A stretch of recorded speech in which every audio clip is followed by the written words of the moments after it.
Imagine you wake up in a camp before sunrise. The fire is almost dead. The trees are black. Your stomach is empty. Then one man walks into the center of the camp. He says the grain is his. The land is his. The warriors are his. The gods speak through him. And your children must obey his children forever. What would you do? The easy answer is simple. You would refuse. You would laugh. You would grab your spear. You would walk away. And for most of human history, that answer would have worked. That is the strange part. Ancient humans did not begin as natural subjects. They were not born kneeling. They were not waiting for crowns. They were not begging for thrones. For hundreds of thousands of years, humans lived in small, moving groups. They followed animals. They gathered plants. They shared danger. They argued. They competed. They had leaders sometimes, but those leaders were fragile. A good hunter could be respected. An elder could be listened to. A healer could be trusted. A brave fighter could be followed during danger. But respect was not command. Influence was not kingship. And confidence was not a throne. If one man became too proud, the camp had weapons against him. Not just spears. Laughter, gossip, mockery, silence, refusal. People could stop listening. People could stop sharing. People could leave. That last one mattered most. Leaving was ancient freedom. If the leader became dangerous, the group could move. If one family tried to dominate the others, people could split away. If one man demanded tribute, he could wake up to an empty camp. You cannot tax people who vanish into the forest. You cannot rule people who carry their houses on their backs. You cannot build a dynasty over people who can disappear. So the first mystery is not why humans invented kings. The first mystery is why humans ever became easy to rule. The false answer is that ancient people were primitive, that they simply accepted power because they did not understand freedom. But the deeper reveal is the opposite. Early humans understood domination very well. They had been fighting it for ages. They had social immune systems against tyrants. They had ways to cut proud men down to size. They knew the danger of one person becoming too important. And that is why kings were impossible for so long. Before a crown could exist, something had to break. That something was movement. The world changed when humans began staying still. Not all at once, not everywhere, not in a clean, straight line. But slowly, in certain places, people returned to the same rivers, the same fishing grounds, the same wild grain fields, the same valleys. They built stronger shelters. They stored food. They buried their dead nearby.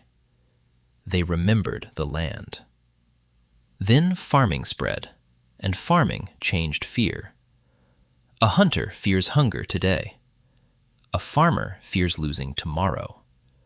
A farmer has fields. A farmer has grain. A farmer has animals. A farmer has a house. A farmer has walls. A farmer has ancestors buried in the ground. A farmer has a future tied to one place. Now, walking away is no longer simple. If you leave, you lose the harvest. You lose the herd.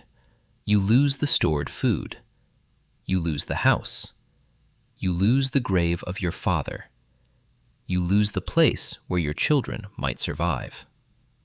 So when a powerful neighbor becomes cruel, you do not just laugh and leave. You calculate.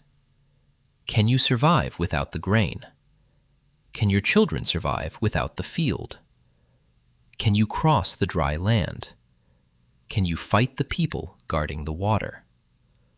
Suddenly, freedom has a price, and sometimes the price is death. This is where fear takes root. Not loud fear, quiet fear. The kind that sits inside the stomach. The kind that makes a person obey before anyone raises a weapon. Permanent settlements gave ambition a body. Storage gave power a target. Grain gave inequality a shape. One family had a better field. One family had more children to work. One family had better luck with rain. One family filled its storage pit. Another family suffered a bad season. Now hunger creates debt. The hungry family borrows grain. Then they owe labor. Then they owe loyalty. Then their daughter marries into the stronger house. Then the debt becomes a relationship. Then the relationship becomes status. No king has appeared yet. No crown has been made. But the trap is forming. Power no longer has to win every fight. Power can wait. Power can store food. Power can lend. Power can remember. Power can be inherited. That is the first terrifying layer. Kings did not begin with gold. They began with stored calories. They began when food stopped being eaten quickly and started becoming a weapon. The second layer was numbers. Small bands could manage conflict face to face. Everyone knew who lied. Everyone knew who shared. Everyone knew who was brave. Everyone knew who was lazy. But villages grew. Then towns grew. Then cities began to appear. Now strangers lived beside strangers. Thousands of people shared walls, water, paths, storage, temples, and danger. Memory was no longer enough. Somebody had to count. Somebody had to mark who owed grain. Somebody had to settle land disputes. Somebody had to organize labor. Somebody had to decide when canals were repaired. Somebody had to command work when floods came. Administration sounds boring, but administration is one of the oldest masks of power. A person who counts the food can influence who eats. A person who records debt can decide who is trapped. A person who controls a storehouse can become more feared than the strongest hunter. This is the false answer again. We imagine kings were invented by warriors, by the biggest man, by the most violent man, by the man with the sharpest blade. But the deeper reveal is colder. Kings were also invented by records, by storage, by schedules, by officials, by people learning to make society visible. Once the village could be counted, it could be controlled. Once grain could be measured, it could be taxed. Once labor could be recorded, it could be demanded. Once people became numbers, obedience became easier to organize. Then came violence. Settled people are easier to attack. Their grain can be stolen. Their animals can be driven away. Their fields can be burned. Their walls can be broken. A moving band can scatter. A farming town must defend itself. So fear takes a new form. The enemy outside. Raiders, rivals, hungry neighbors, strangers from beyond the hills. In times of danger, people accept stronger leaders. They need coordination. They need guards.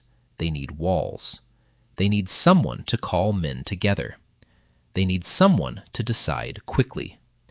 A war leader can begin as useful. He protects the grain. He leads the fighters. He returns with stolen animals. He redistributes loot. He punishes enemies. People cheer because they survived. But survival has a shadow. The man who commands warriors against outsiders can command warriors against insiders. The man who protects the storehouse can decide who receives from it. The man who wins battles can claim the gods favored him. Temporary command becomes permanent. Emergency becomes tradition. Protection becomes control. The people wanted safety. They received authority. The ruler wanted loyalty. He used fear. Not always fake fear. Real danger existed. Raids were real. Hunger was real. Floods were real. Drought was real. War was real. That is what makes the invention of kings so uncomfortable.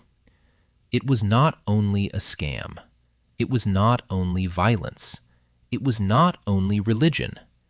It was a survival bargain. People gave up pieces of freedom because order could keep them alive. But once freedom was given up, power rarely gave it back. Then came the most powerful invention of all. Not the sword, not the wall, not the tax. The story. A violent man can force obedience while he is nearby. A sacred man can shape obedience when he is absent. That changed everything. If a ruler was only strong, people could wait until he weakened.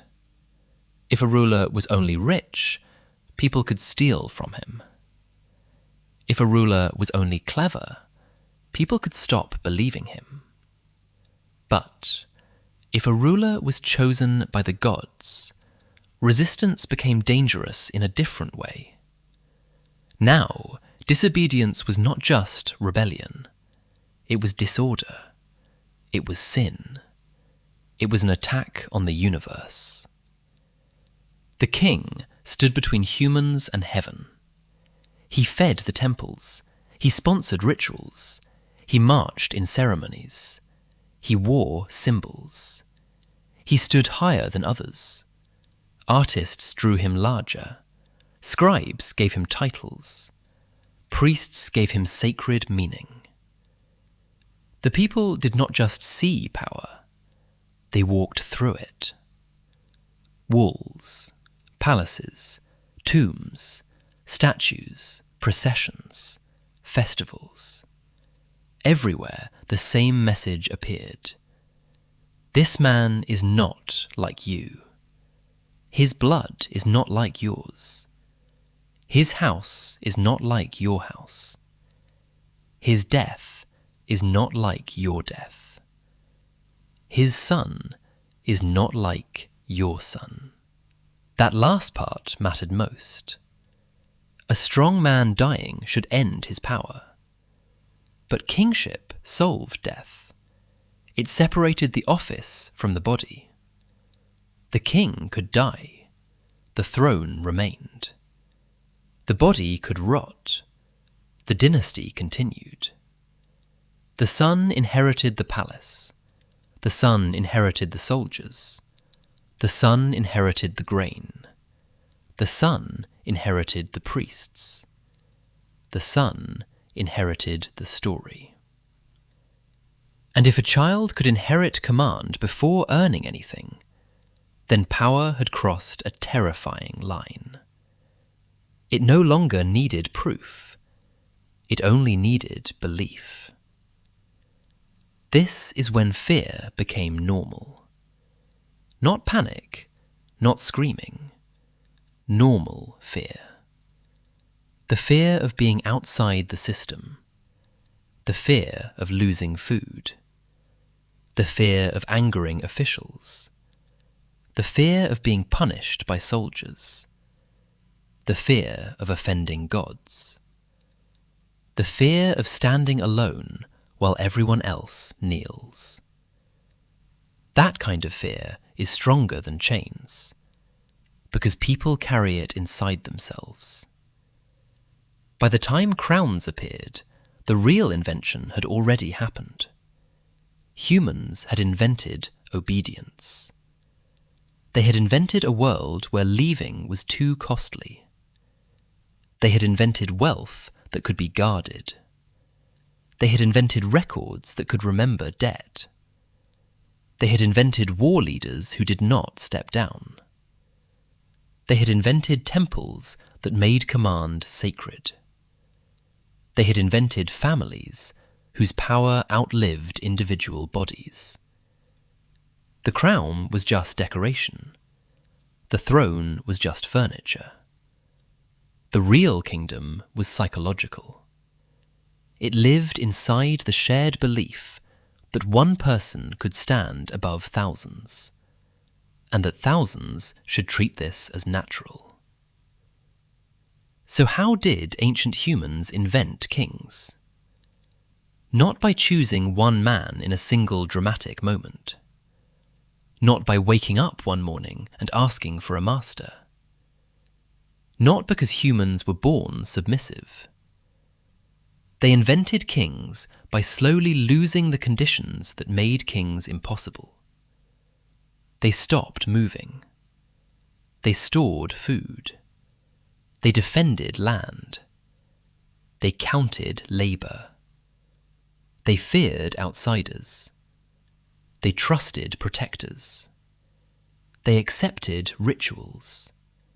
They inherited inequality. They told stories until domination sounded like destiny. Before crowns, humans invented fear.